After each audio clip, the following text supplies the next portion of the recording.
राहुरीनगर पाथर्डी विधानसभा मतदारसंघाच्या पोटनिवडणुकीच्या पार्श्वभूमीवर इच्छुक उमेदवारांकडून नामनिर्देशन अर्ज खरेदीला चांगला प्रतिसाद मिळत असल्याचे चित्र दिसून येत आहे।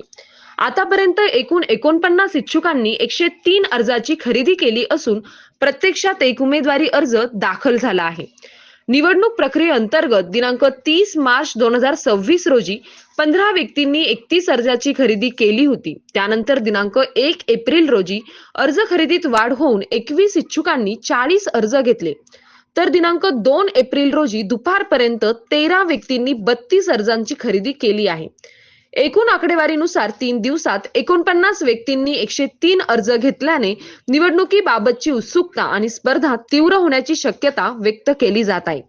मात्र अद्यापपर्यंत केवळ एकच उमेदवारी अर्ज दाखल झाल्याची नोंद आहे। आगामी दिवसात उमेदवारी अर्ज दाखल करण्याची प्रक्रिया वेग घेण्याची शक्यता असून प्रमुख राजकीय पक्षांसह अपक्ष इच्छुकांच्या हालचालींनाही वेग आला आहे।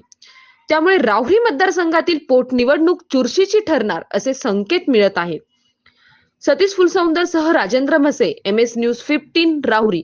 अशाच नवनवीन बातम्या पाहण्यासाठी चॅनलला सबस्क्राईब करा।